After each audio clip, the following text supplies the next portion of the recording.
Ellen Zillalumen Nomentielvo, a star shines on the hour of our meeting. Hello friends, I'm Narelon Starfire, pronouns he, him. Welcome to the stream. It's Sunday, that means painting, doesn't it? What else could it mean?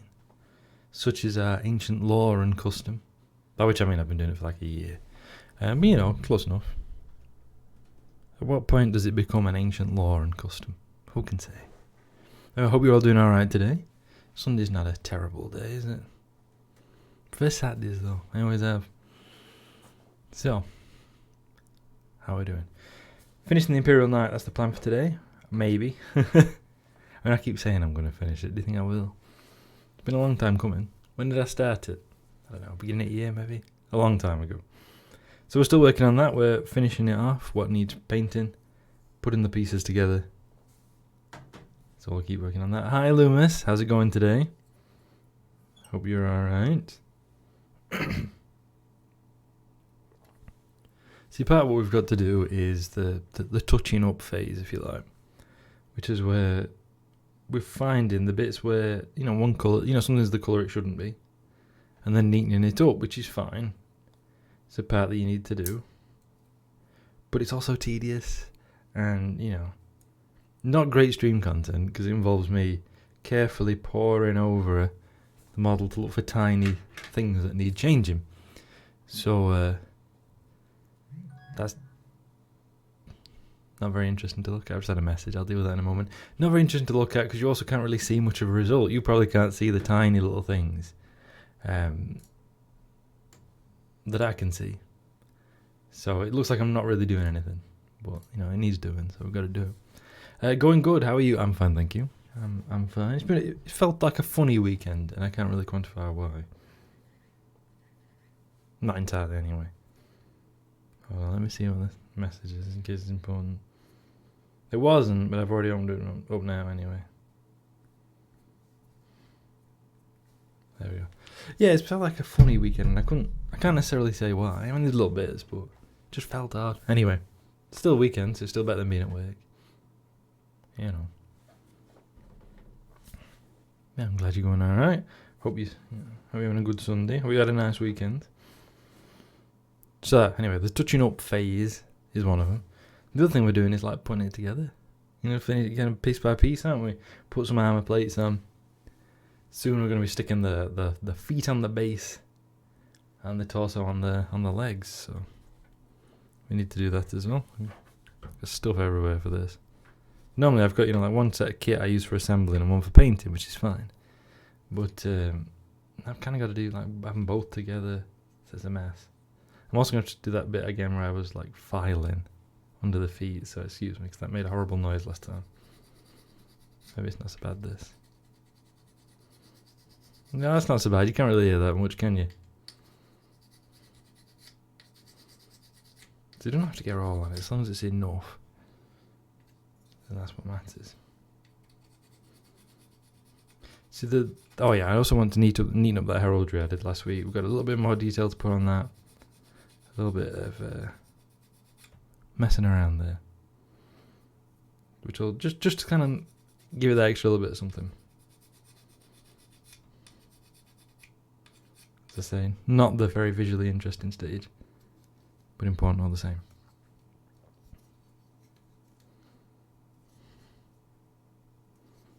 Trying to work out how to hold it where I'm not going to keep like rubbing paint off or something. Because it's done it as well, just making sure everything's going to be flat when we stick it on the base. So, like, it serves a purpose. It's just like annoying.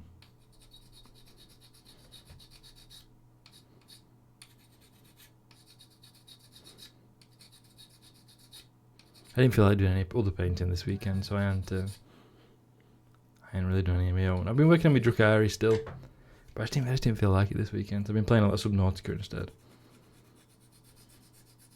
which I've very much enjoyed.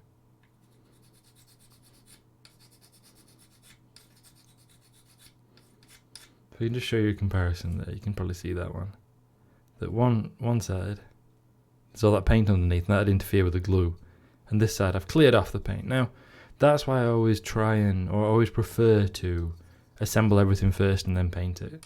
So it stops the paint getting in the way of the glue. But with something like an Imperial Knight, it's a great big thing. You need to do it in sub-assemblies. I should have done it in more sub-assemblies, actually.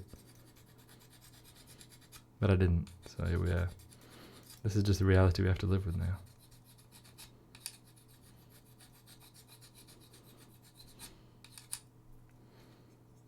Yeah. I actually watched Red Dawn for the first time yesterday. It's atrocious. Because I'd heard of Red Dawn. It's one of those like American propaganda films, right? What if the Soviet Union teamed up with a bunch of other countries and invaded the US? And it's just real nonsense. Like it's got like big names in it, but it's just like it's like a proper, first of all, like proper propaganda film. But it's otherwise just really wild. There's stuff, all sorts of stuff going off. It's not very feasible. It's like I'm glad to have watched it, but it's not a film I'll be rushing to watch again, even for the fun of seeing such an overt propaganda film.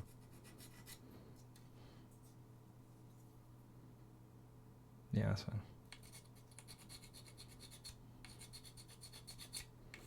Plus, I've not really watched any films today. Because normally I talk about what films I've seen, don't I?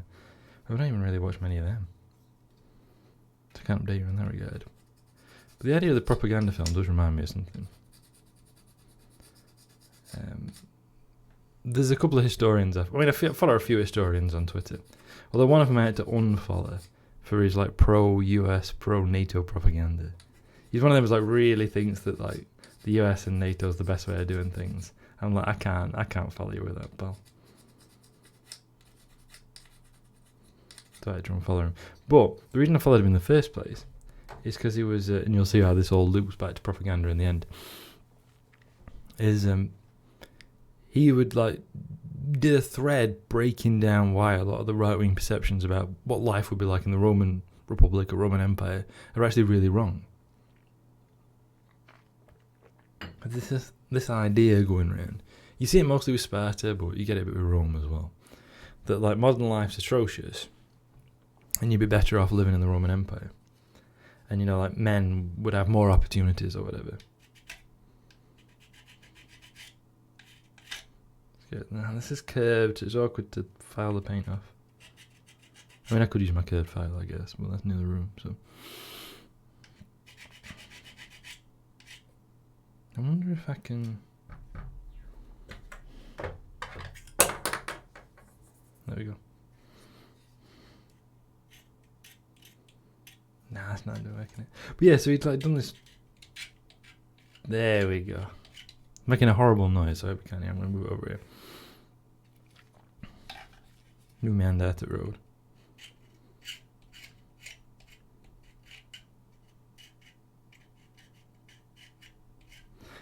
So yeah, he'd done this great thread where he kind of broke down all of this stuff and why actually, you know, it wouldn't be great to live in the Roman Empire. But from him I followed somebody else who'd like done a reply to the people who were criticising his thread. And so I've been following them now. And what that brought about is somebody was talking about how actually, you know, the Spartans were really, really good.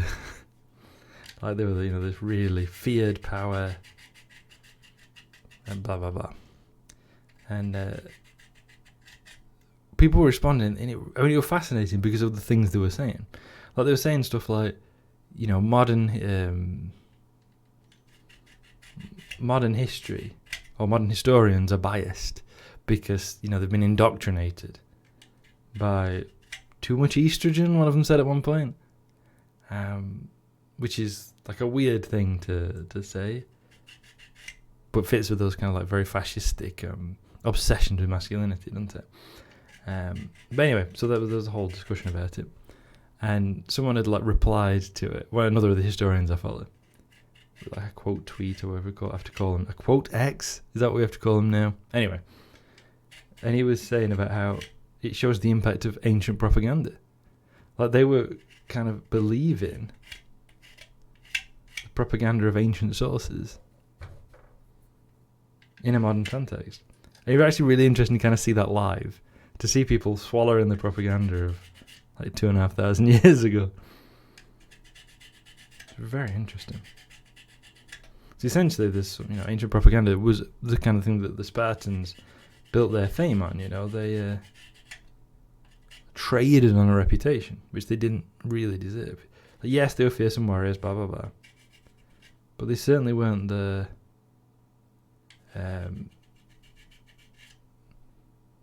super soldiers that we would have us believe. The advantage the Spartans had was fighting in formation because they were sort of professional soldiers, right?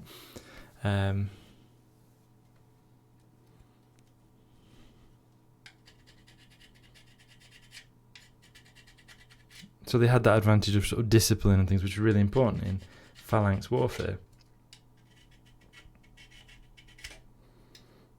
It weren't that they were individually really tough and strong and mighty, because only up to a point does that actually matter. It's something we miss, And it's particularly when we think of like an 80s action film starring Arnold, and he's like enormous, right? That actually only helps up to a point. And in fact, the ancient Greeks used to criticize people who were too muscly as soldiers. There's loads of Greek sources of them laughing at people for being worried about having going to the gym too much. And actually, they're saying, what you need is someone who's inured to hardship, who's tough, not somebody who's super strong and who needs a lot of calories to maintain their strength. Very interesting, how that comes about. It's too much estrogen code for can't believe they let women learn history. Probably, in part. What they're mostly referring to is the idea that the people who criticise the Spartans are doing so because they're not manly enough. That that they don't appreciate the Spartans because they're too feminine, which is, it's an opinion. It's utterly wrong and horrible, but yeah, there's this idea that, and a lot of the criticism by the right wingers of these historians are pointing out that, actually the Spartans weren't supermen, right? And they were just ordinary people, was based on the historian's appearance. They were like, look, he's skinny. Of course he thinks the Spartans were bad. I guess it ties into that, fascist machismo. Right.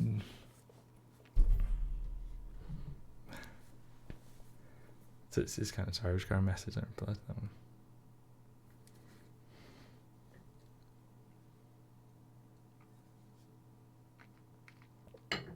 No, let's have it. So I'm trying to just check this message and immediately get things popping up on screen.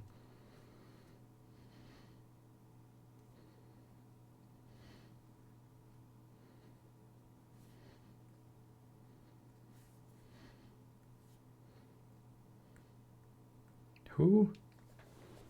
I don't know who that is. I do. It's in the work group chat, but I can't bother to identify the specific person talking.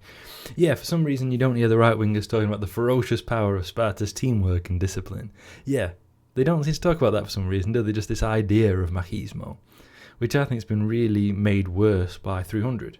Because 300 depicts them all as like these super buff fellas. And they would have been big, but they wouldn't have been super buff, and that's how that whole thing about them... the fact the ancient Greeks criticised people for being too buff in the armed forces. In the ancient Greek citizen state armies, So what I'm doing, by the way, is I'm doing the corresponding bit. I scratched the paint off the joint there, and now I'm doing it on the inside as well. We've still got quite a bit of this to do, so I'll try and intersperse some painting in it, so it's at least a bit more interesting for you. It doesn't match with the theoretical ideals of the I need my AK in case I have to run in the woods and fight the government crowd, who don't spend a lot of time drilling with their friends. Yeah, absolutely.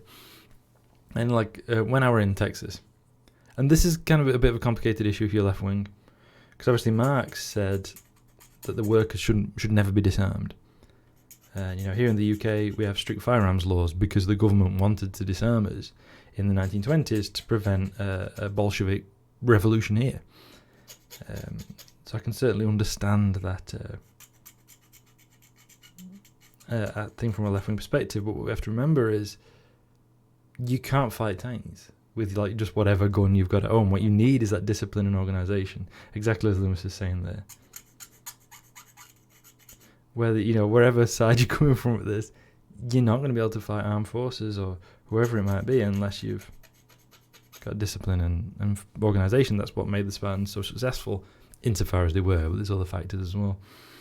300 also has the whole speech about how they can't use the disabled guy because he can't hold the formation that's the source of their power. They then never use in the formation in actual battle for the rest of the film. Yeah, they use it once, I think. They form up at the beginning, don't they? Lock shields, engage the Persians, and then immediately break into like a loose formation where it's individual skill that matters. So yeah, absolutely, it goes completely against the grain. That's one of the things that bothered me about 300. Like, I found it a fairly enjoyable film at the time. It's been years since I've seen it. I'd have to watch it again. I know it's the typical Zack Snyder kind of borderline fascist apology. They pose in the formation, I won't say twice, but they break it in the moment combat starts. Yeah, I think that's right. And like when the Persians start raining arrows down on them, they don't form back up then either. They just, each man like crouches down on the floor under his shield. The shields are all really wrong as well. I get it's a comic book film, but it's had a cultural impact with like an imagined past, because fascist stories really big on. But yeah, sorry, I was going to say, when I was in Texas, and I know this gets regarded as a lib view, but they were talking about how you've got to have a gun yourself, right? Because then if the government becomes a tyranny, you've got to be ready to like take up arms. So I asked them, what about tanks and planes? And I mean, I should have said drones, but they weren't quite as big a thing then. I was like, how do you, we just like your hunting rifle and your, whatever. How do you fight a tank? How do you fight a plane? And he said, this is my uni friend's dad. He said, oh, but they wouldn't do that. I said, well, if the government's become a tyranny, why wouldn't they deploy tanks and planes against you? Because it's against the Constitution.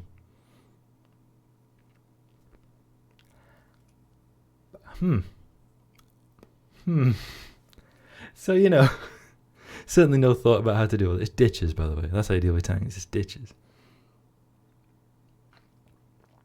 Pretty much the most important thing in warfare is a ditch. You'd be surprised. Ditches, just ditches, right?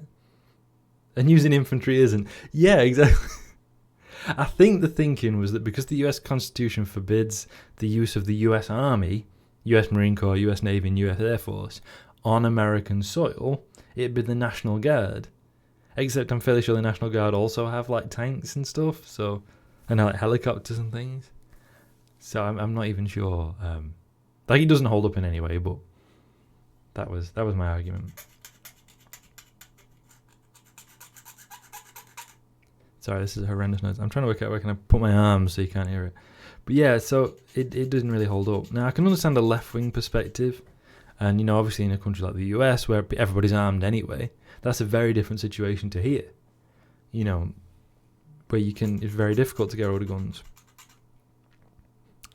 It's not really coming off.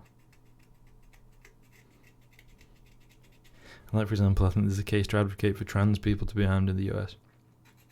And other vulnerable minorities. I'm going to keep talking. I hope you can't hear that sound too much. What if I just keep talking over it? You can't hear the annoying noise. That's enough done anyway. I don't think they need to resort to tanks. IFVs and armoured cars are much more manoeuvrable and probably just as indestructible to rando with a Desert Eagle. Yeah, absolutely. It'd be asymmetrical warfare anyway, right? Which is that kind of thing. And you don't need an M1 Abrams for that. You just get in your Bradley. And, or even like a Hummer. And I'm not going to start describing on Twitch, that would be very illegal, like how you take out armoured vehicles. But yeah, there's a whole dimension to warfare that isn't just tough man, let's be honest, that's how they imagine it. Tough guy with a gun, but really to just be gunships. If you've got no anti-air, they can just deploy the floating platforms that can fire heavy machine gun rounds all day. Yeah, we have to remember that there's like an image, particularly in the US, of like the tough guy with a gun who can like take on anything. And there's so much more to it than that. So much more to warfare that it really don't work. You have a thing that looks like money. Hi, Lady Meow. They're like channel points, I believe they're called. I don't think they actually have it. Yeah, they're just channel points. I think you can rename them, can you? Also, hi Lady Meow, how's it going? Hope you're having a good Sunday. You have a thing that looks like money. I do indeed. Also, yeah, you got given a sub the other day, didn't you? So enjoy the emotes I don't have. But better money increases without having to do any work. Yeah, absolutely. It just grows on its own. It's like being an investment banker or something. A trust fund baby, maybe. Like your money just kind of grows and you don't have to think about it or worry about it. This takes us right back to Sparta and the actual strength being training and drills. Yes, exactly. That's such an important dimension. In all warfare, it's not about being an individual tough guy. It's about working together. It's about collaboration, organisation. There's so much to it. And it's not popular because it doesn't fit like our Hollywood ideas of how, well, I would do this in combat. Well, maybe, but that's not what you actually need,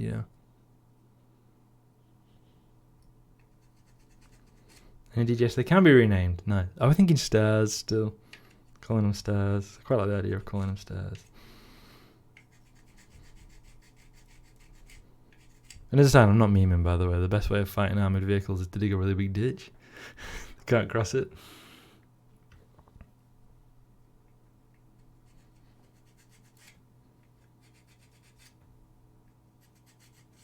But tanks just today. I mean, they realised that in the First World War, of course. Like tanks were designed originally to cross trenches, and so the Germans just started digging really wide ditches in front of the trenches, so that the tanks would fall in. I mean, I don't know if Russia's ever actually going to make them, but they were making those tanks, weren't they, where you were entirely like buttoned down. Where you're operating by cameras alone. And they reckon one of the flaws is it would be harder to spot a ditch, which is the best anti-tank weapon ever made. Your tank, it's what they call a mobility kill, isn't it? You don't need to take out the tank or armoured vehicle, you just need to immobilise it. There we go, that's enough of that. Alright, so we're going to neaten up the heraldry now, and then we're going to get on some of the other pieces. Which is kind of silly actually, because the Hollywood tough guys usually have actually had a decade plus of military training. Even in their fiction, the rule is there, but these people don't want to put in that work. Yeah, definitely. If you think of somebody like Arnold in Commando, which is the most violent film I think I've ever seen.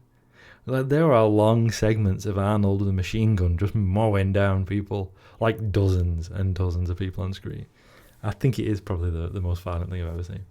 But he's meant to be this like super elite commando, right? It's hence the name. But it's established that he's this like really, really experienced like soldier with absolutely masses of experience. So which bit do I do first? Oh, I know which bit I do first.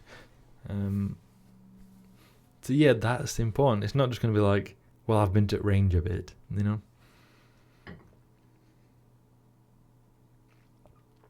Obviously, I'm not actually advocating for you to overthrow the government. That would be illegal. And the law is the arbiter of morality. And think about the war in Libya in 2011 when NATO decided to get involved in the Libyan civil war. I'm sure for entirely altruistic reasons. The rebels were actually struggling against the planes and armour of the Libyan government until NATO started shooting them all down. Like NATO established air superiority over Libya, and NATO provided a lot of anti-armour weaponry, and that's what really tipped things in the favour of the rebels. Like it wouldn't have done it on its own because you need that ground presence, but it also neutralised a big advantage that the government forces had.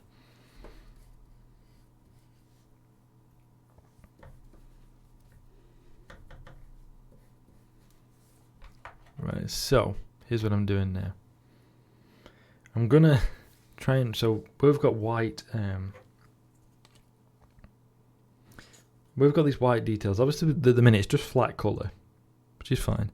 But what I'm going to do is I'm going to apply some very light grey just underneath some of these elements to try and give it almost a look of shadow. We're trying to, because it's not going in real shadow, it's a picture painted on the side of a vehicle. But we want it to look like the way the light is hitting that flat image. That's what we're trying to do here. Now whether it's going to work or not, especially seeing as this brush has gone really splayed, I don't know. Why has this brush gone so splayed? That doesn't make any sense to me.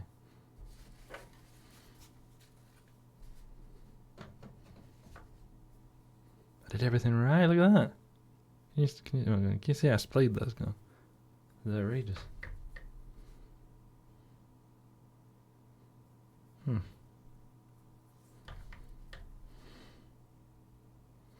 Keep wetting that, see if we can't actually do something with it. Like sure, Rambo goes out into the woods and fights the police, but he's a Vietnam vet who was intensely trained to go out in the woods and kill people, and then had years of experience of going out in the woods to kill people.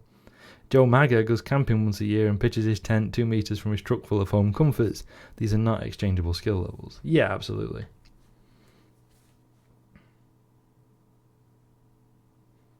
I think it's very silly to imagine that they're the same. But people do, don't they? People think that that's how that's going to work. I just caught the thing with my brush. What an absolute pillock. I mean, I can just neaten that up, but it's not too bad. But it's still very annoying that I did that. Too much stuff on my tray. Oh, there we go. We've got a point back. But yeah, absolutely.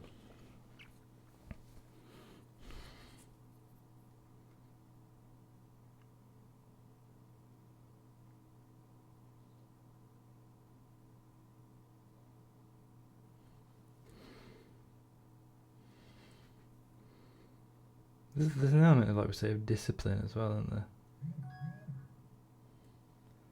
Like about your ability to hold fast under fire and not, run away or keep your head down. In fact, there's even the trouble of shooting.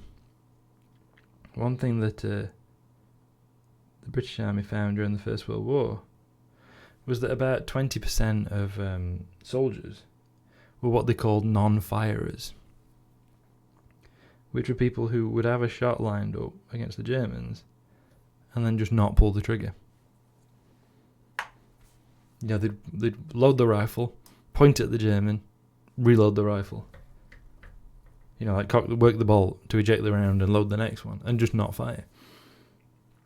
And they found it was one of the big problems of conscript armies is people just aren't always willing to shoot each other. Even in a situation like, I think, the First World War, where people are routinely killing each other. And you're in a very violent situation, and yet people would still just not shoot. I think that's really interesting.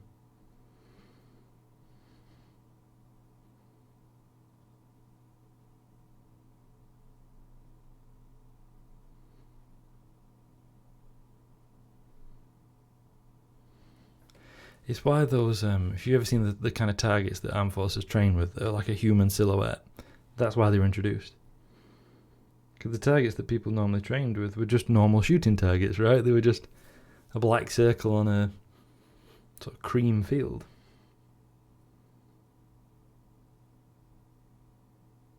And so the idea with the silhouette targets is that it gets you used to the idea of shooting at people, in the way that a traditional round target simply doesn't.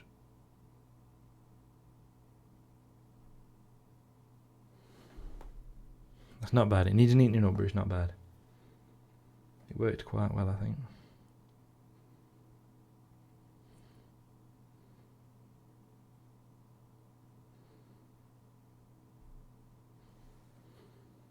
I really like the effect. I just need to neaten it up into a fine line. Oh yeah, I need to do it on here as well.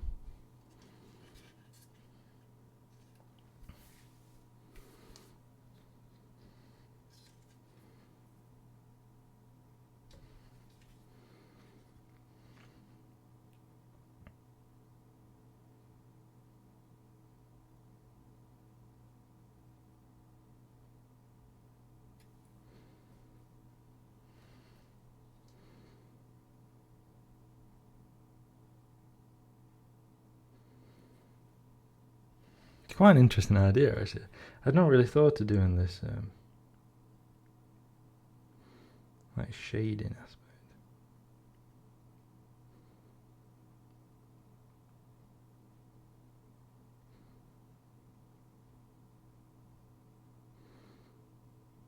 So I'm going to neaten it all up afterwards.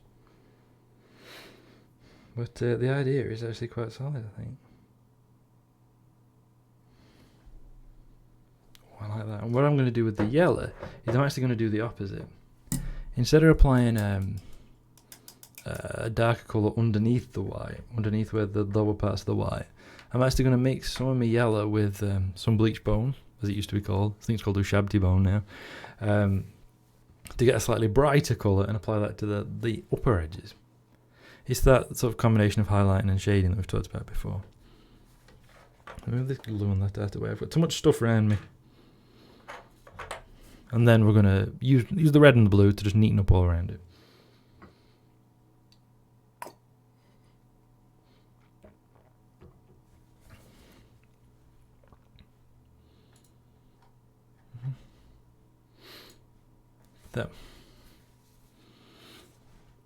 One of the historians I follow, by the way, apparently is known online as the ditch guy, because like I was talking about earlier, he keeps talking about the importance of digging ditches in warfare, and like pretty much every military solution is dig a ditch. I watched this video. He was in it. I didn't expect him to be in it, but he was, and he was talking about how so often in like depictions of pre-modern warfare, in like military camps or whatever, you've got people just like wandering around, you know, like carrying spears or whatever. It's a way to make the camp look busy, isn't it? And it's like what they should be doing is digging a ditch around the camp. And once they've dug that ditch, they can dig more ditches. just be digging ditches, that's what you need to be doing.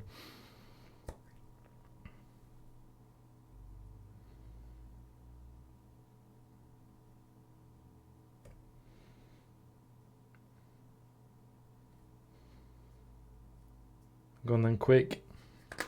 Citadel colour question. What are the two Citadel colour paint? What are the two Citadel colours that you should never use? My little revision question.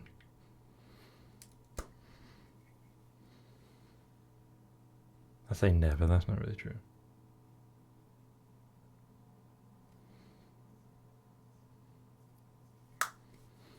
What are the two Citadel colours I always say not to use?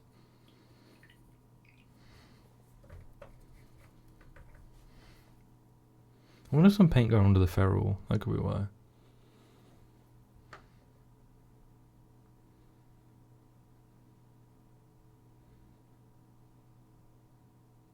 I'm the other brush, I mean, which is why you can't split it. Maroon and peach, says Lady Meow. Do you not like maroon as a colour?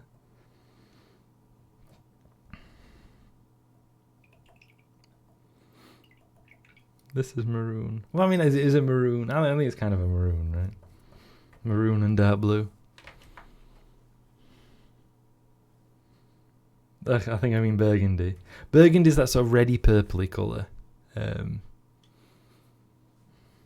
Maroon's sort of just like a fairly dull red like this one. My old school jumper was burgundy. Yeah, burgundy's it's like wine. That's where it comes from. It's the colour of wine, supposedly. Or certain kinds of wine, maybe. Red wine. I mean, burgundy wine, one assumes.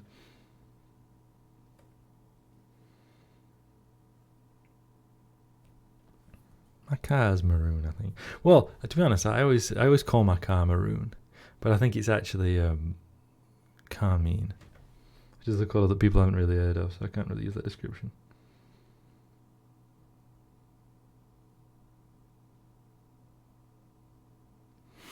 The answer is yellow and white, by the way. I always advise people not to use Citadel's yellow and white. Carmine! Exactly, Loomis, it's carmine.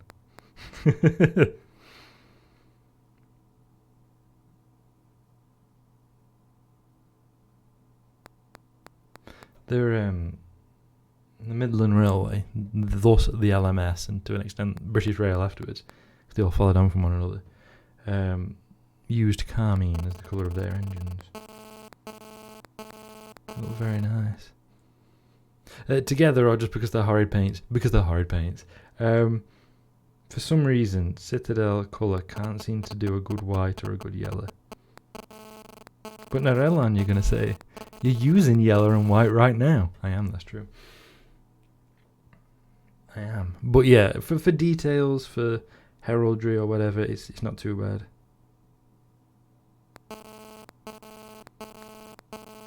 But as like a general colour, for some reason, they're both thick enough to obscure the detail and thin enough to not actually cover anything. I don't know how. I honestly don't know how they managed to mix it so bizarrely, but they really have. Lot of mobile phone noises again. Interesting. Interesting, thank you.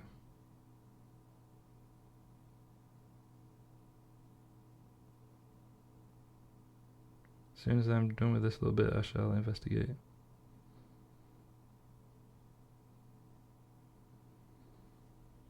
Not bad. Oh, is that end? I assumed it was here. Yeah, if it does happen here, I can't hear it, so. I always appreciate people telling me. It's in the middle of a fiddly bit right now, so.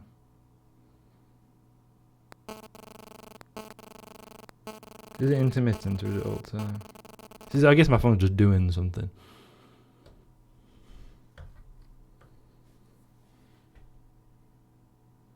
And I have not bid it to do.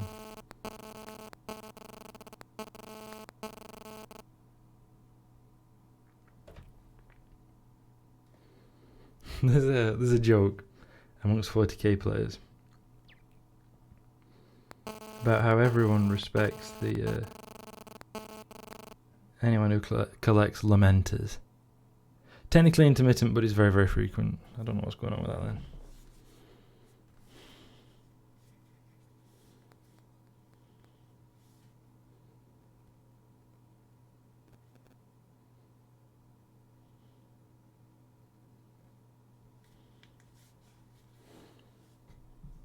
Tell me if that's any better, or if it gets any better.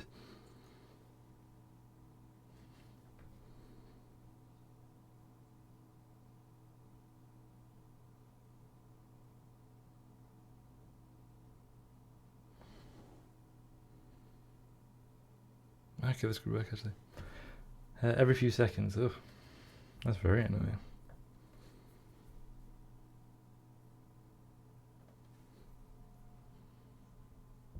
Yeah, so yeah, the Lamenters, who are a Space Marine chapter, whose armour is yellow, and whose heraldry is a white and black checked shoulder pad with a red heart in the middle. Lady, I still have bits. Thank you so much for the bits, Lady Meow. I really appreciate that. Thank you for chucking them my way. Thank you very much.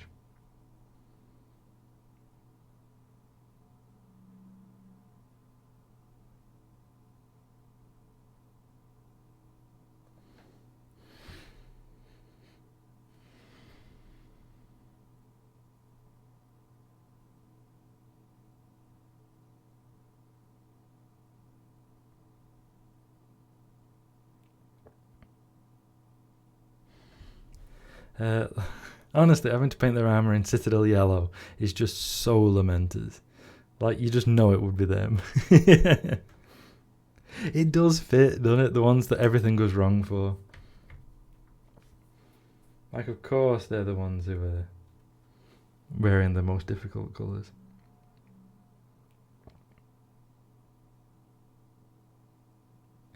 Yeah, so you've got somebody who deliberately chooses to paint their army yellow with a white and black checked shoulder pad with a red heart on it. And people generally like respect the Lamenters fiction, because they're meant to be relatively nice guys. In 40k terms at least. For whom everything goes wrong. Like literally their whole identity as a fiction thing is that everything goes wrong for them.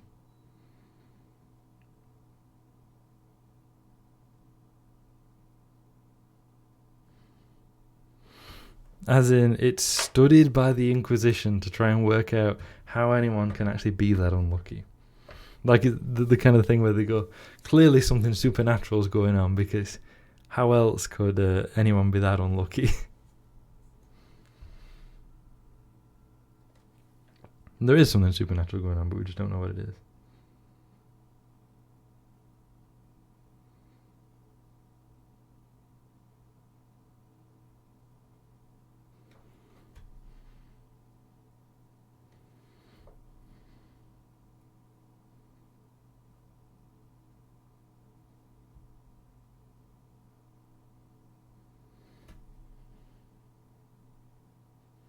Like how because they're from the cursed founding, which was a founding of Space Marines, where something went wrong for like all of them. Hence cursed founding. And the Lamentus thing is that they're seemingly fine, but actually everything goes horrendously wrong. Like they're unlucky in a way that it should be impossible to be unlucky.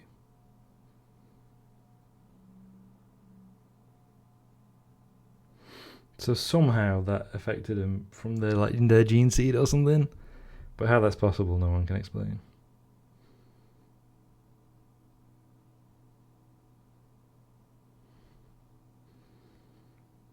I say it every time, but I love the idea behind the Lamenters. That they finally found a way to cure the chronic berserkers of berserking. And it turns out that without that rage, they just don't have anything left. No emotions, just depression. Yeah, it's really interesting that that's what, if you take away the fury from the Blood Angels, that's what you're left with, sadness.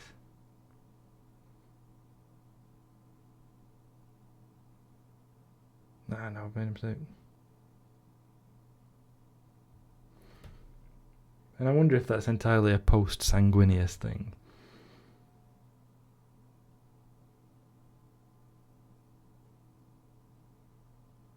That if you could have done that while if sanguineous hadn't died that way, would they still be depressive?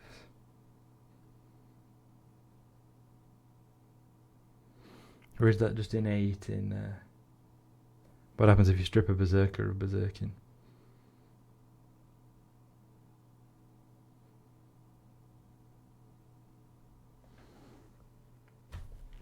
There we go.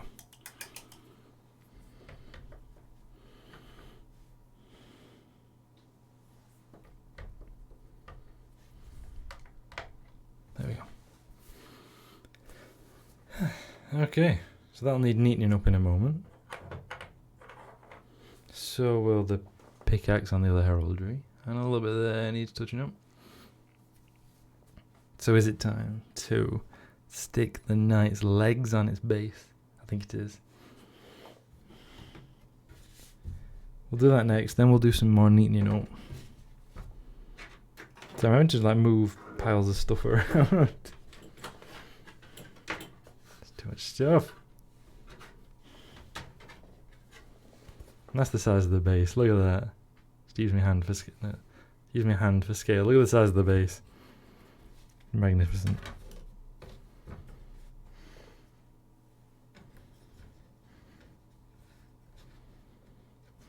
There's not a lot of modelling room on the Imperial Knight's legs. They kind of come as they come,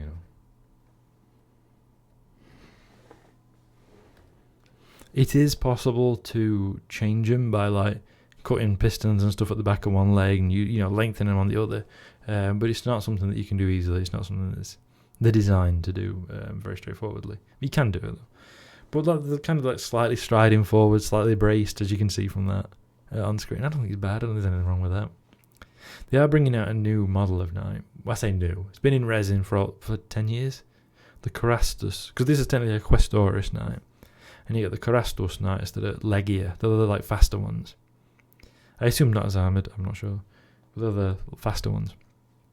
And the person who's designed it in plastic was the person who designed it in resin, which is quite nice. As he said, you don't normally get the chance to do a model in two different media like that 10 years apart. And he's designed it to be really flexible in how you assemble it and how you pose it. Apparently there are little pegs that allow you to, put it in within a sort of range of predetermined position if you want to, but you can cut them off and repose it as you wish, which is sounds quite nice, and I might have to get one. Anyway, let me catch up. My headcanon is that the Lamenters don't actually have bad luck. They just do a bad job of routine things like maintaining their ships because of their depression, and it comes back to bite them later when they got to go somewhere and the whole fleet hits a warp storm and the wheels fall off. But nobody thinks these quiet, well-behaved space marines will be messing up basic stuff like that. So the people figuring out the bad luck don't even check that. And so then, because it went wrong, their morale suffers and they get more depressed, and it goes on and on. Yeah, I think that's a really good point. Loomis annihilating me out there. Yeah, I think that's a really interesting idea. That it's not supernatural bad luck, it's other things that get attributed to it. Yeah, I like that.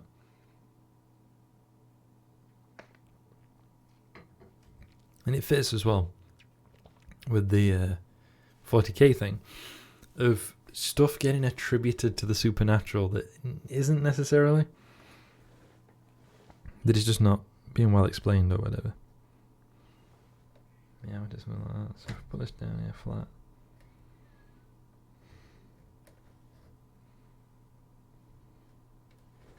You haven't really got a lot of room to operate on this base, have you? And bits everywhere, I tell you. And we just have a look at some pictures to see how other people have lined it up. There's that bit of inspiration. It's always a good idea, by the way, if you just have a look at how other people have lined up their models or whatever. If you want some inspiration, or painted them or whatever. Some people get kind of uppity about the idea of looking at how others do things. But I really, knocking everything all off, I really don't think there's anything wrong with it. I think it's very strange if we regard it as something bad about, getting inspiration.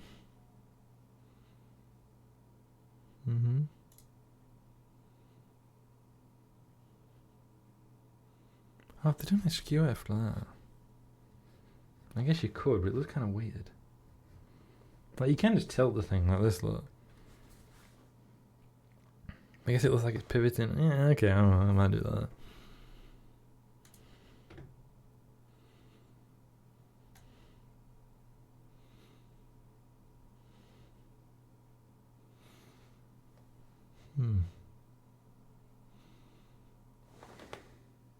Yeah, well.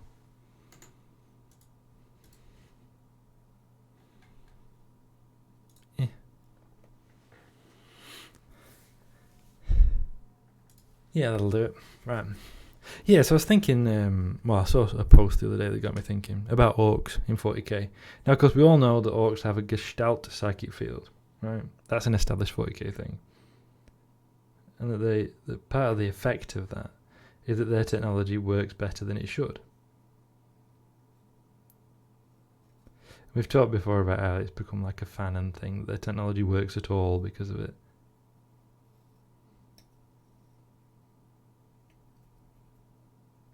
When it's actually supposed to be works better rather than works at all.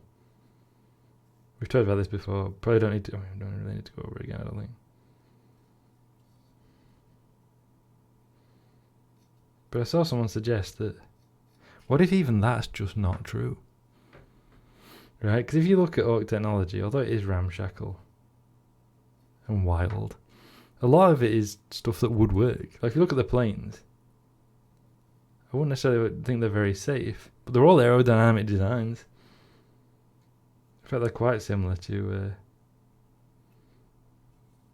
designs from like real world.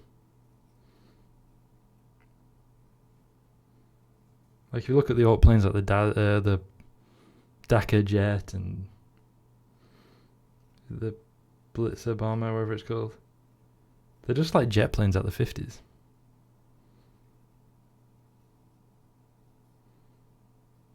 There's nothing like inexplicable there about how that's working. Same with the lorries and stuff. They're all designs that pretty much would work.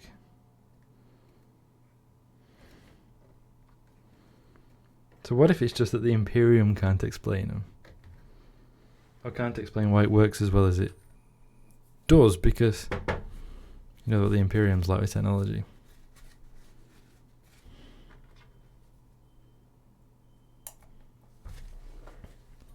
There's probably an element of Gestalt psychic field, but I think there's something worth thinking about there, that maybe the Imperium's just bad at explaining it, bad at understanding it. And so they've decided it must be some, supernatural effect, when actually it's just, it works and the Imperium can't understand it. I've also had people like who used to turn up here a bit and then not turn up so much after I criticised the Imperium, so maybe I better be careful. Hello peeps, hello Cassie, how's it going today? How's Sunday treating you? I'm gluing and painting at the same time. So working on the Imperial now.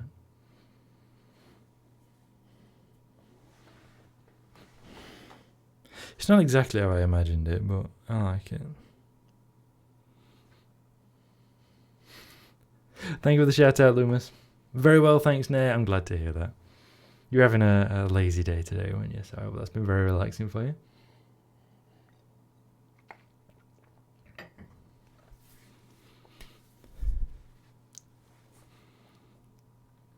Indeed, excellent. So what we're going to do now is we're going to neaten up the bits of heraldry that I've just been working on. Hold on.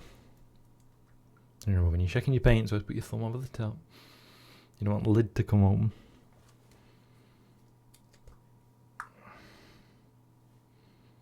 I can spell my paints without. Let lid fly open, thank you very much.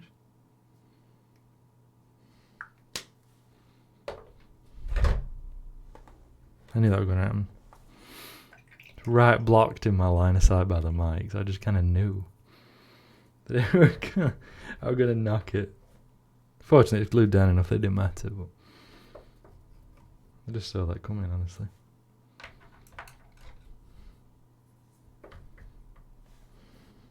Alright. Be quite precise with this.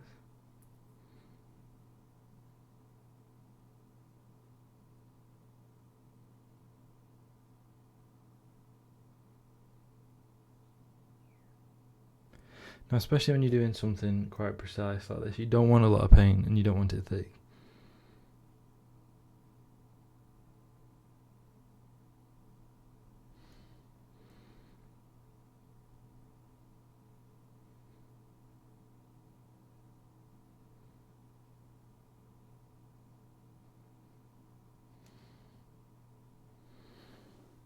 Not bad.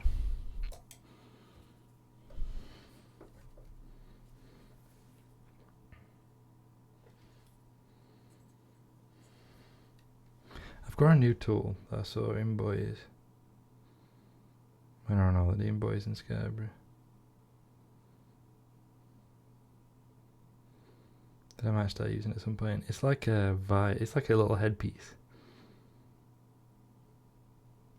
And it has a little thing under the visor that allows you to slot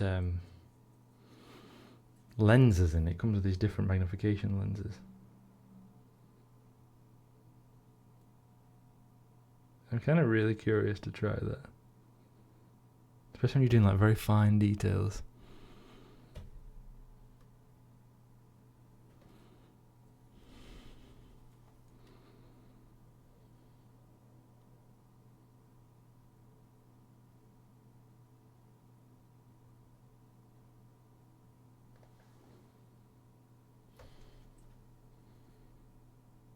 And that could be quite fun to do.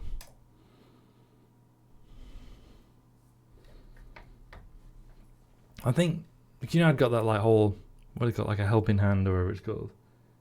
I've referred to it as an armature with the little like crocodile clips and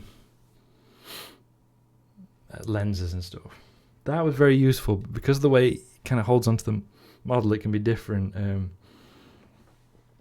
Getting round it and getting like, I call it an angle of attack. I don't know if that's technically the right term for it. I think those things are called. I think those are called third-hand tools. Oh, thank you. I've had it for a long time and I've never known what it's properly called. But yeah, it kind of gets in the way where you're trying to put your brush. I don't remember there's still a use. It's just that depends on the situation. was thinking maybe this like headpiece thing would work.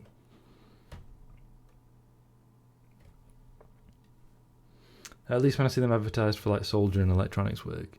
That makes sense. I'm picturing the toy repair guy from Toy Story 2 and his glasses with many lenses. Please do. Part of me is like looking for an excuse to do it. Just because I want to know what it's like. I wonder if it works. Like, I've tried it on. It's also got a built-in light if you want to put put like a battery in it. To like give yourself a bit of focused light. I don't know what that's like.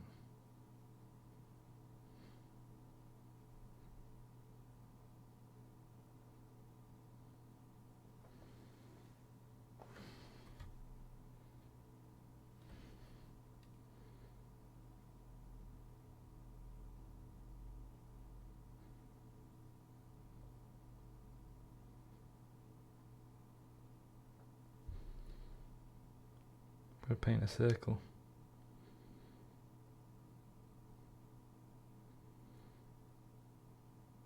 It was difficult to draw in circles, now I'm painting them. Alright, there we go. Yeah, I like that. That was the anchor I'm working on right now.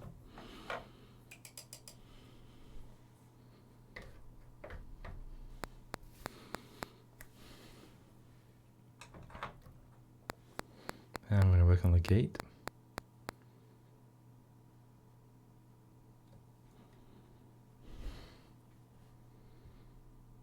This is going to be a little bit trickier.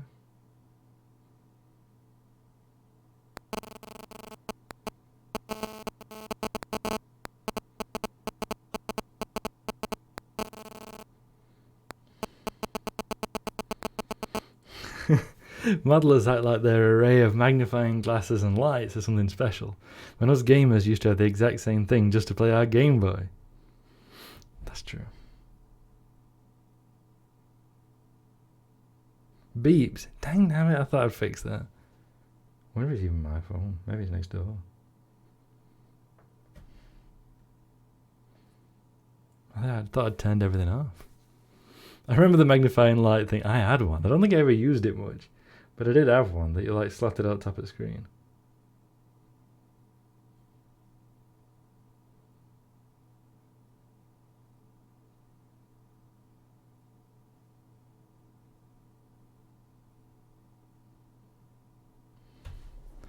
I might have had what do they call it, a worm light? They're like plugged inside and like looped out top.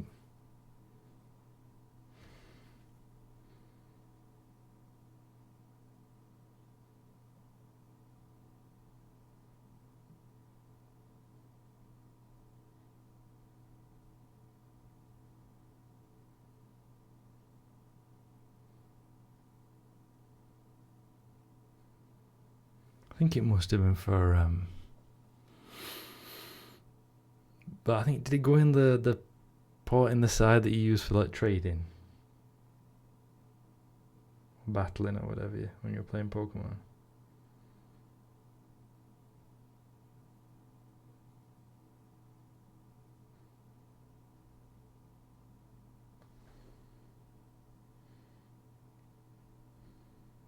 They won't even.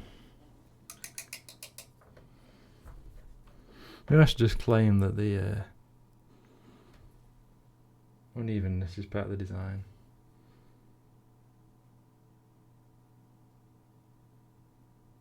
Oh yeah, on heraldic devices like this, it's always intentionally uneven. It's part of the thing. I remember having a little light on like a flexible arm that stuck into the port on the side of my Game Boy Color. I think it was called a worm light. Yes, definitely. I had one of them, I think. I'm sure I did. We've got like a converted tape case.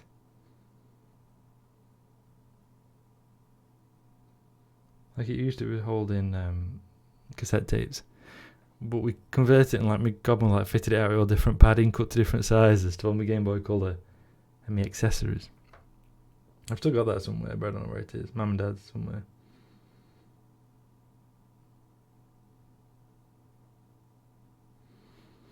So I bet that...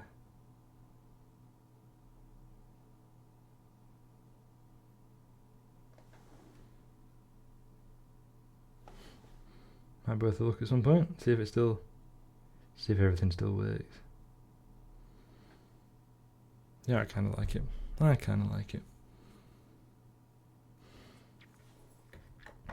It's at least neater than it was.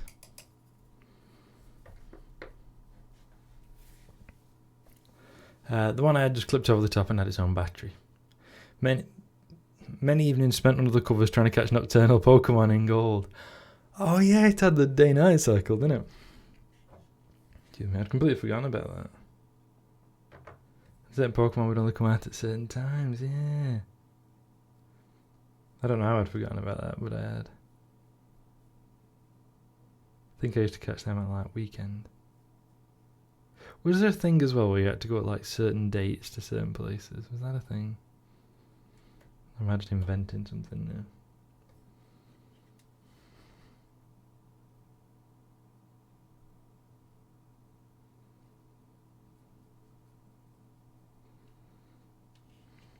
I still think Gold Silver was the best Pokemon game. Yeah, I think I probably agree with you on that. Certain days of the week, that was it. Thank you, Lewis. Yeah, cause don't get me wrong, I loved Red. Right, that's the one that has like really, really fond memories for me. But by the same token, yeah, like you just took like better game features and stuff that were in.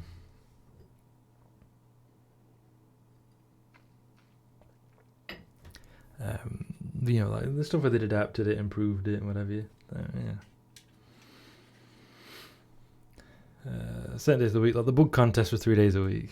Oh, there was a part that had what Lewis said. Lewis is a big Pokemon player.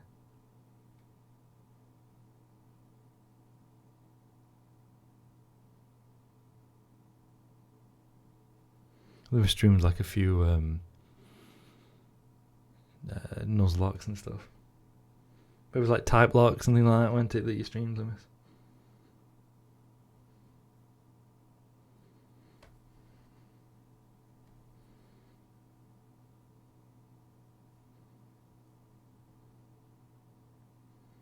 It was a Type Lock, wasn't it? My tiny child mind was blown when I first arrived in Kanto in gold. I had silver, as I recall.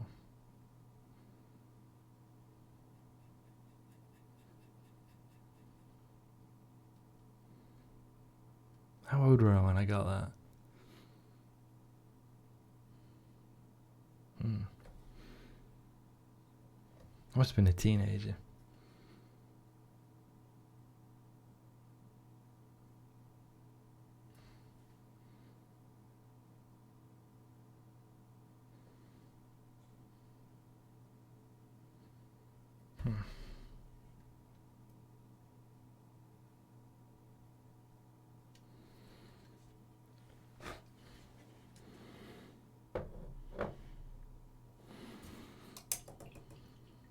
Yeah, a few variations.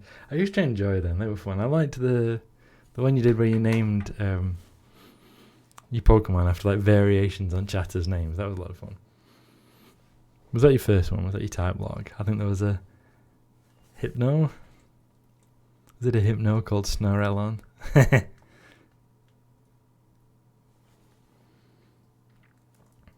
quite fun. No, I don't want to do this one first. I want to do this bit first. Let's neaten it up with the blue and then we can touch around with the white afterwards. That was the first one, yeah. That's the one that kind of stuck in my mind. I think it's the one I got to see most of. Because I like your streaming schedule matching up with me day-to-day life.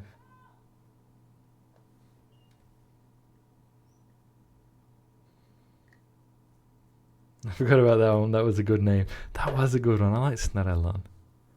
Yeah, the Hypno.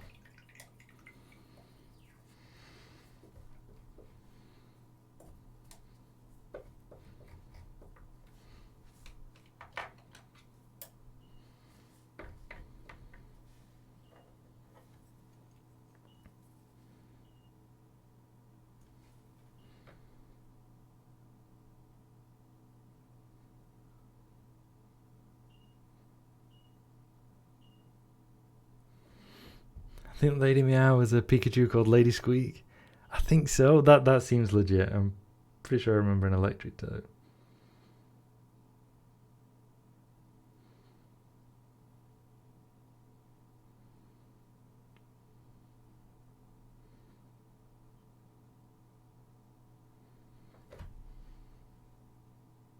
I don't remember most of them. I just remember a little bit.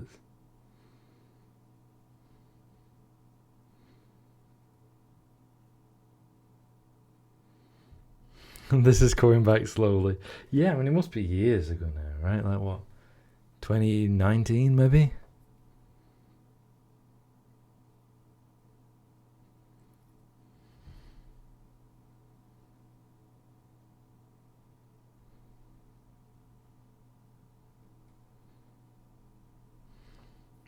We had a running gag through all of them. The dragons being named Just Red and being superheroes. Starting with Justice Red. Yeah, he did, yeah.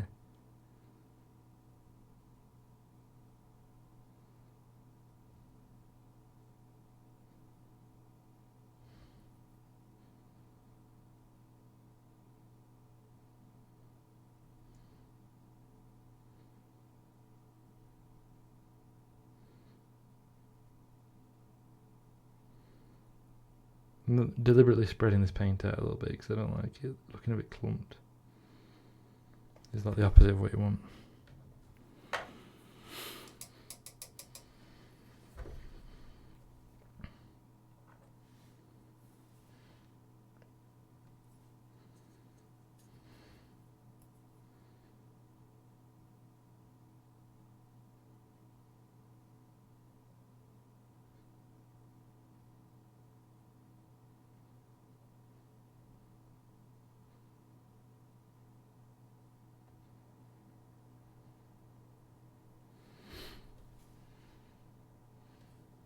Which was the one with Mr. Fast? Loomis. I specified just so everyone, in case anyone came in and were like, Mr. Fast? What on the on the heck is he on about?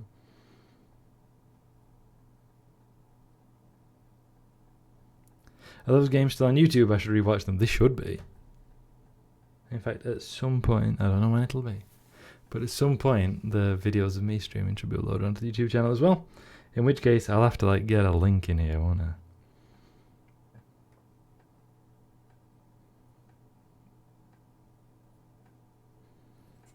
That was good. My main memories of the Delibird disaster. Yeah, that was terrible. This face is out. I need to. Yeah, I need to get a YouTube command, don't I? I should probably have done that anyway, but I certainly need to do it now.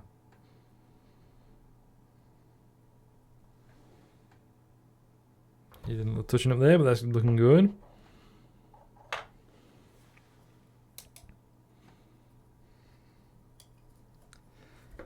That was Gold and Silver because we merged the Farfetch to form Fast and Choir. Oh, that was so good. Your little like character thing that you did, to be Mr. Fast was very, very funny. I thought you played that really well.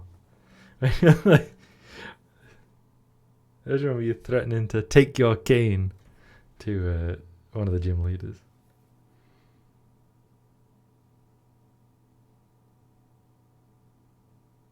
I believe it was, I know your father is the real gym leader, but I beat you, so hand over the badge or I'll take my cane to you.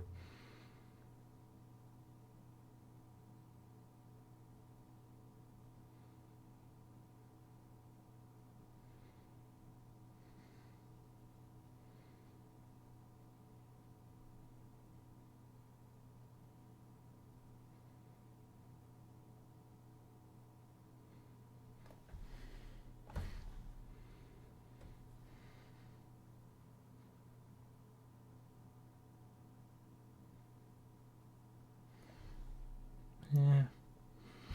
It was fun how naming the main character Mr. as a joke immediately turned into him being some factory owner type. Yeah, that was really funny.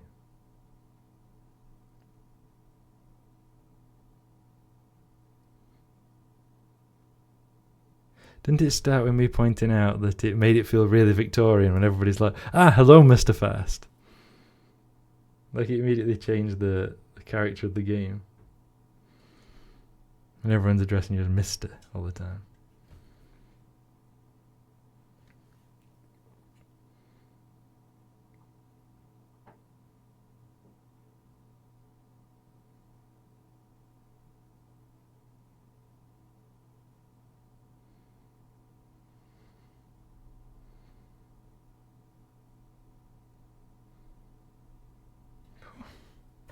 Yes, and of course he lives in the only multi-story home in the starting town.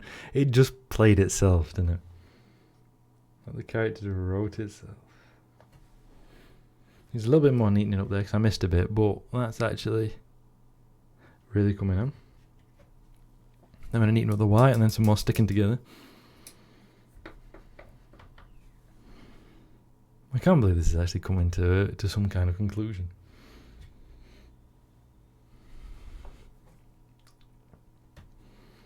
It's been so long.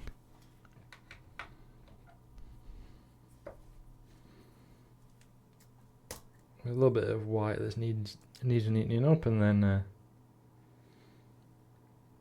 move on to the next bit. That may not be enough.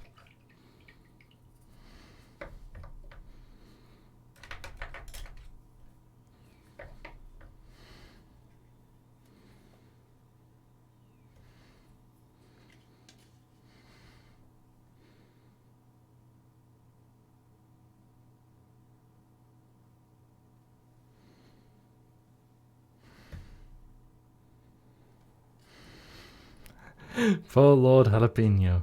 I still get nervous around delibirds. That was a glitch, right? Or is it an intended feature?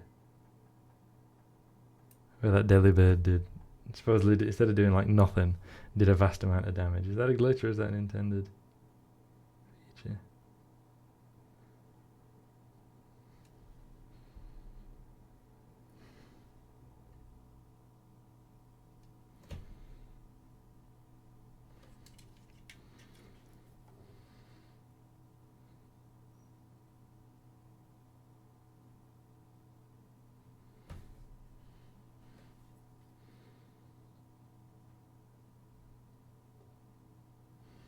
Here's a glitch, yeah. Present can do ludicrous amounts of damage in Gen 2. Is that one where it's not meant to do any? Or like a token amount or something?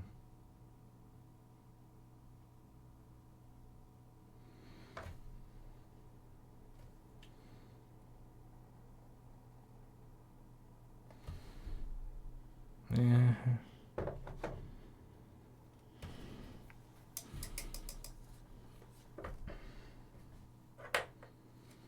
It doesn't check the target's defense properly. It doesn't check the target's defense properly. Ah, that's it.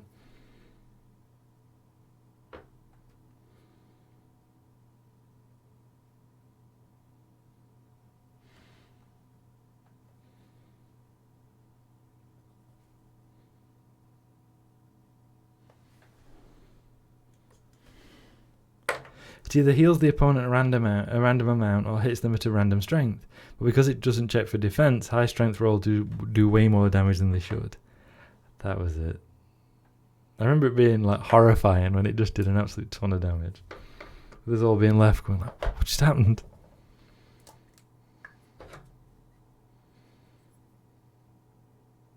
Thinking of your Pokemon Blue? Run. I always have this really fond memory of when you did the Elite Four at the end. And like everybody like turned up. Like everyone who had been watching. We all like made sure we were there. I always remember that being really special.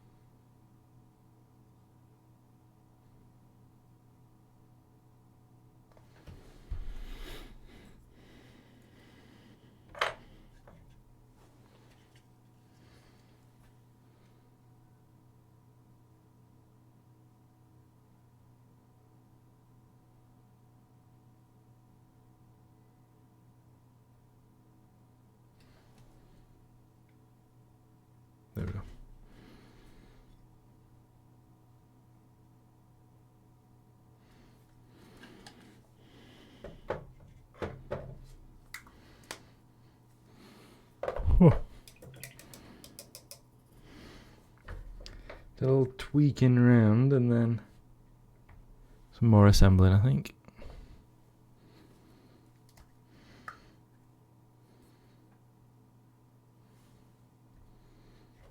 Just want to tweak this bit here.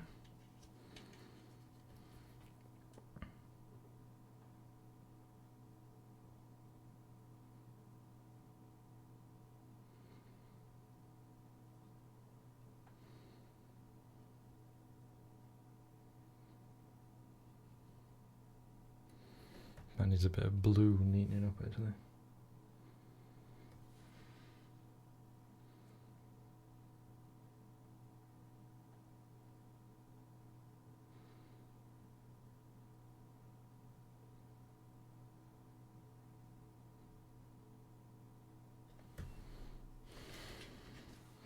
Whenever I say blue, I always think of that Alistair Beckett King video of like Orson Welles critiquing 90s video game characters, where he describes Sonic as an enormous blue rat. Just the way he does the enunciation, that blue rat. So it sticks in my head.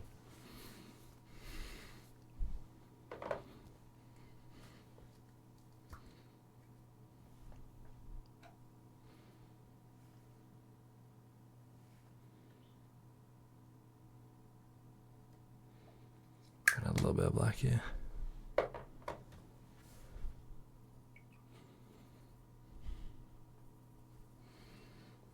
The hedgehog, yeah, that's it. So if you're not familiar, it's a video by Alistair Beckett King, where they took real interviews with Orson Welles and reworded it to be about 90s video game characters, with Alistair Beckett King like doing a good actually Orson Welles impression. And one of them, the interviewer says, "Do you know Sonic?" And he goes, "The Hedgehog? I sat next to him at a dinner once. Made no impression on me." Do you know he's not actually a hedgehog? He's a rat. An enormous blue rat. For some reason that just really I mean, it's a funny video anyway, but there are bits of it that just really made me laugh. Like, disproportionately. Like, including that, like Loomis posted, the hedgehog? It's the way he asks it, like, how many Sonics does he know?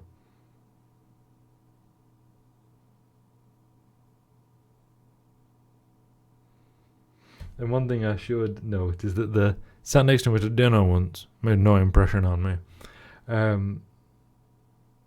That is actually an Orson Welles quote about Adolf Hitler. Orson Welles claimed that he once sat next to Adolf Hitler at a dinner. Made no impression on me.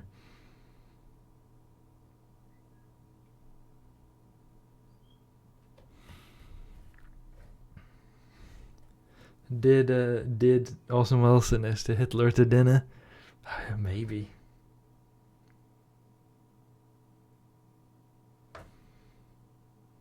Did he use Churchill to get finances from a Russian businessman? I mean,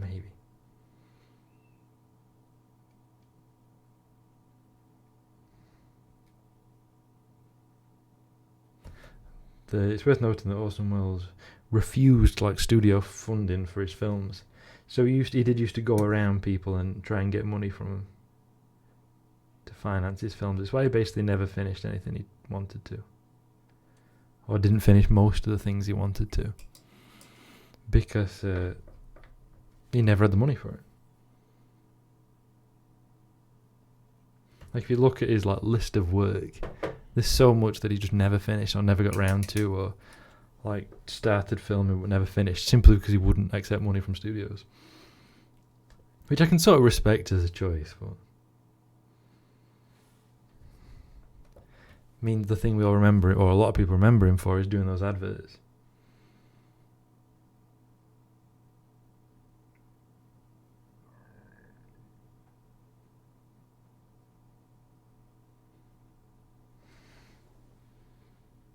That's it.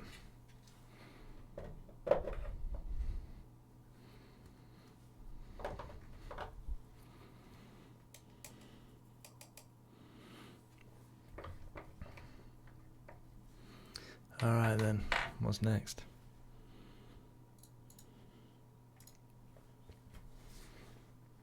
Torso on the legs, I think. Now, probably a lot of people are going to like leave the torso off and,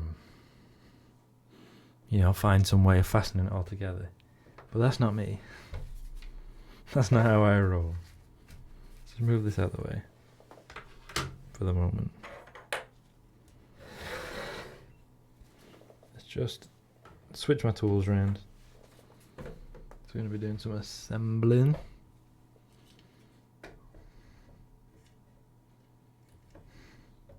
It does not sit, does it? How is this even supposed to? Something like that. That was quite cool, didn't it? I need to borrow an arm because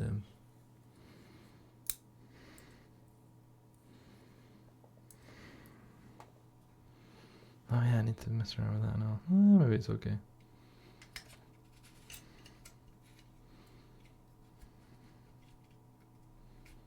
There we go. I wanted something like that.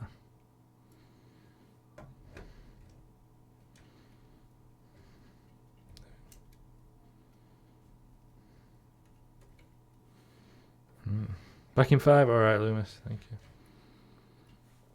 I want it with a raised sword. I want a kind of gesturing onwards. Like that. It's difficult to do because the arms are actually really stubby.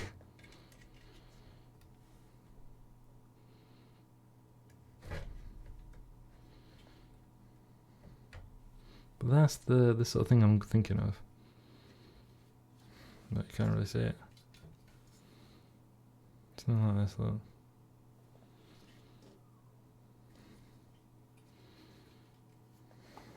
But I don't know if that really works.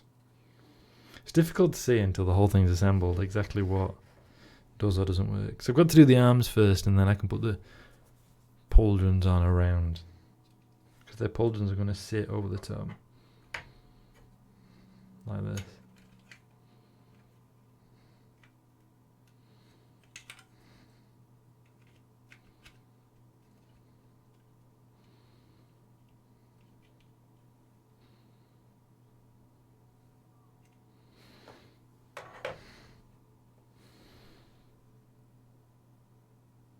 Yeah, I've got to do the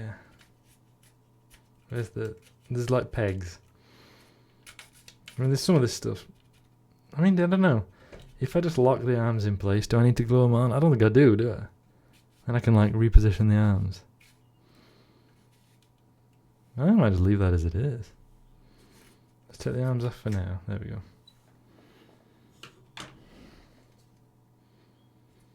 Then what I want... Oh yeah, hold on.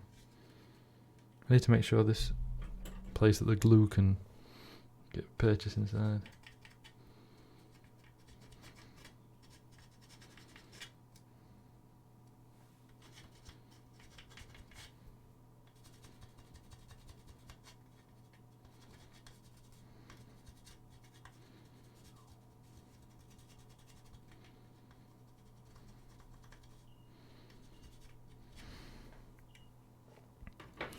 Okay, so put some glue on this kind of like peg, and some glue on the inside, and then we pose and we hope. How's that sound?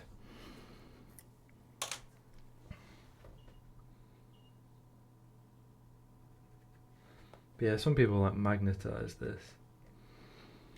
Use fixed magnets.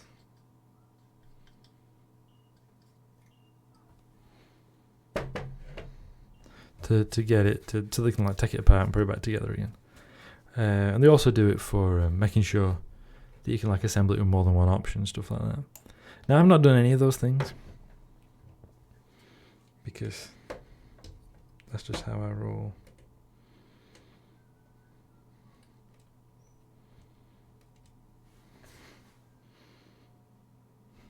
Okay, look at that. I can't believe it's all coming together actually. It's been so long that part of me can't believe that we're actually reaching the final stages. Also, that thing is huge. You can't see from the angle. The noise used to do that. When I was packing his stuff, it made it easier to store him. Yeah.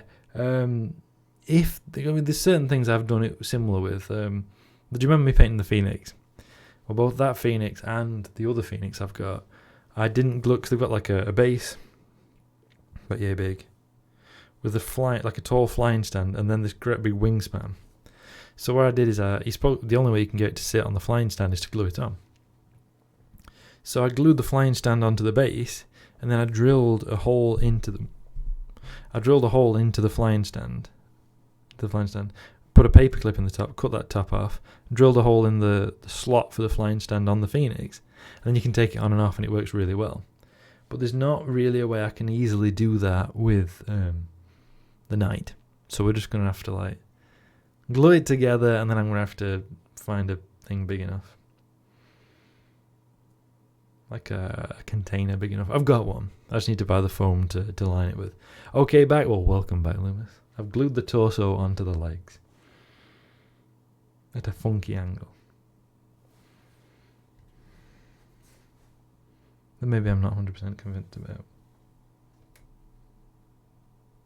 The glue will be tacky enough yet that I can turn it a little bit. So I don't want it dead center. That's it. Yeah, that's what I want actually. Because remember how plastic glue works is it melts both surfaces, so that they actually then dry solid, like together, they bond together like that. And so when it starts, it becomes quite soft and tacky, and then you can still have a little bit of play. Because what that does mean is that it doesn't hold straight away either. So it's just little things that you have to be aware of. And then yeah, a ring.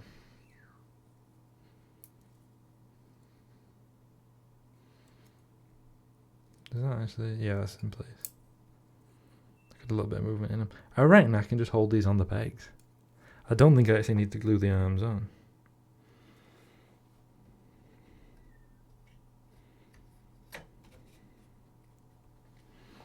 We just need to see if they hold under their own weight. See it just tipping the torso over. So if they hold under their own weight, then I don't need to glue them on.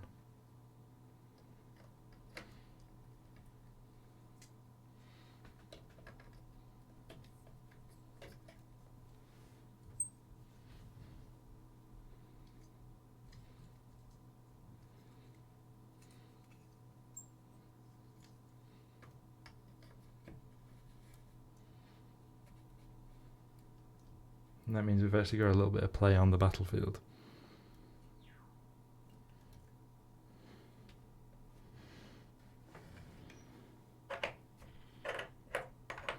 What are we thinking?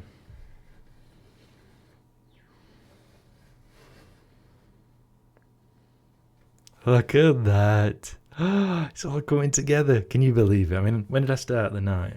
Like December? Did I start it in December, and can you believe it's all coming together like this now? Look at that, eh? Nice. Yeah, we're nearly done. We've got 2 pieces left to stick on. 2 bits left. We've got the pauldrons to stick on, and then we've just got the base to do, which I'll probably do off stream, so it's going to be a chore. Nice, says Loomis. That looks cool, Lady Meow. Wow, looking great. Thank you, Cassie, Loomis, and Lady Meow. Thank you very much for that. We've just got the... Look at this. You can't, I don't know how well you can get the sense of the size of it from that angle. But the whole thing's 7.5 inches tall. It's an enormous model. It's easily the biggest I've ever painted. I've had it since 2014. So I've had it a long time. Finally assembled it last year. I think I assembled it last year and then started painting it in December. So yeah, we just need the pauldrons on now. I've got to let it set a little bit a minute, because I don't want to like tip the torso or when I put the heraldry on. Now, of course, we want the pauldrons with the heraldry to align like the ones below.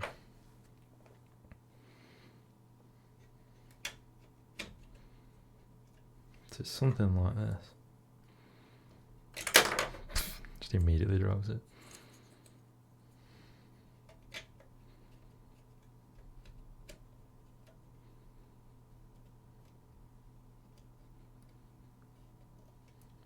Like that.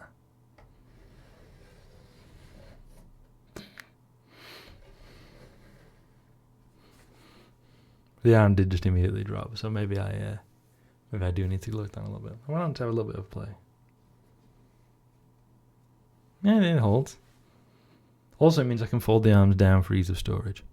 If I keep them fastened down. If I keep them just like fastened down by the pegs and not glued on. But there we are.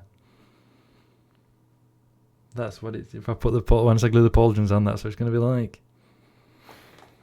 It feels interesting.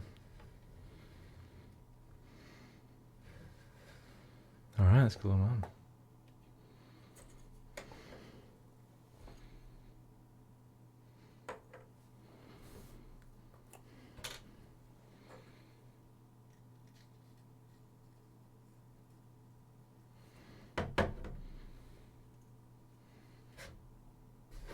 So we're going to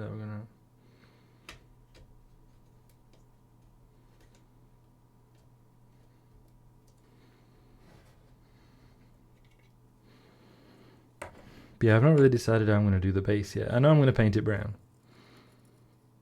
I know I'm going to use materials put on the base to make it look nice. But exactly what I ain't decided yet. So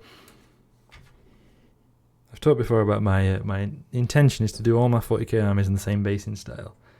So that's going to involve... Oh, you can feel that click into place. Painted dark brown underneath. And then we're going to apply some little patches of sand scattered thither and yon. Just little bits here and there. The majority of it's going to have this paint that's a texture paint. It's called Narelon Earth. It's one that GW make. And the point of it is as it dries, it's like a pale brown colour. And as it dries, it cracks. So it will show paint underneath, so I need to paint it brown first. And it looks like dried mud, and it looks really nice. I really like it. I used some over different times. I may have to have another look at this if it doesn't hold properly once it dries, but overall I'm really pleased with that. But yeah, but I don't want the whole base just to be painted like that. I'm going to add some pieces to it. I've got a plan to cut up some bits of the plastic sprue that the pieces come on into really small, kind of irregularly shaped bits and scatter them across the base. It looks like stones. I might do that with some other models. Some people really go all in on the bases and they'll like layer up loads of different materials. You know, they'll have like a layer of cork and then a layer of polystyrene foam and then all this stuff. And it can look really nice. So I don't want to like criticize them for that. But to me, it can look a bit busy as well. It can look like there's too much stuff going on. Gotta run. See you later, peeps. See you later, Cassie. I'm nearly finished now anyway for today. But thank you very much for hanging out. It's been always nice to have your company. I imagine Cassie's run into Red Planet, which we might raid into again. What do you reckon? When they go live. Are they live? I don't know. We'll have a look in a minute. I'm just letting it dry a minute and I'm going to show it off the camera. But yeah, so put some of these bits of I don't want my base to look too busy. I don't like that myself. I've got the Citadel pack of skulls. So I'll probably chuck a couple of skulls on there, perhaps in amongst stones or whatever. I might stick some old paint brushes on to like little bristles, whatever. But I can't remember how to do that. It's PVA glue, but I can't remember exactly how to do it. And then perhaps a couple of bits of like spare Imperial equipment and stuff. Like, I don't know, a barrel on its side or something. I need to have a look. That's how it's going to be. I'll show you photos once I've done all that. But it is something I'm probably going to do off stream. But we are kind of coming towards the end now.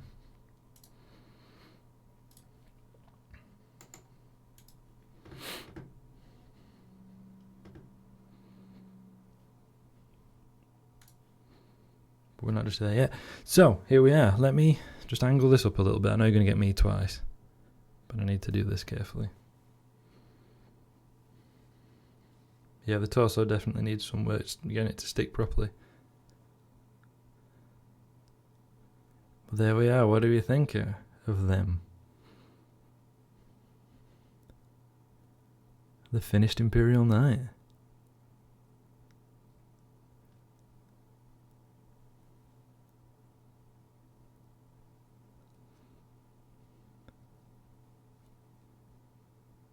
There we are. So I've not got the translation yet. But the night suit, you know, the night machine, is going to be called the Latin for fighting girlfriend, which is a reference to a Soviet, I think Russian, lady during the Second World War whose boyfriend, was killed by the Nazis. And so she kind of clubbed up as much money as she could, like sold her possessions, donated them to the Red Army Fund for making more tanks, on the condition that she be allowed to drive the tank that she funded. And she did. And she then drove that throughout the war and became very famous for her courage under fire and things like that. So I thought, yeah, let's have a night called Fighting Girlfriend. And it's going to be piloted by Lady Victoria something. I've not decided on the house name yet. But there we are. There's the Imperial Knight. Hold on, let me get into shot. There we go. On one detail, I always put the initials, so NS, Narelon Starfire, will go underneath the base as well. There we are. Finished Imperial Knight. It's been a long time coming. Looks great. Thank you, thank you for the applause as well. So yeah, let's raid into Red Planet. It's a great show about commie politics. That's always nice. Ways we can build a better world, which is always something we need, isn't we? So thank you everybody for watching. I hope you've enjoyed that. I have. It's been a hell of a journey, and it feels like a nice time to, me as a new affiliate to finally finish the Imperial Knight. Thank you everybody who's been with me the whole time, and those who join me as well later. But yeah, thank you everybody for watching. I hope you've enjoyed that. We've had a good time. I know I have. I've enjoyed all of these streams, and I've enjoyed today's as well. I should be back on Tuesday at around 2000 BST for Minecraft with friend of the channel, Loomis of Phelan. And I should be back a week today for more painting. I don't know. We'll carry on with the witches, I guess. Great stream. Thank you, Loomis. Thank you for being here as always. Well, they're on the starting soon screen, but I don't mind about that, because we're at a convenient point to finish. So I hope you'll join me for the raid over. I have to move, as you know, I have to move this tray off my knee, onto my knee, so I can reach the keyboard, because this is a ramshackle setup, and Orc would be proud. Can you hear me tapping away as well?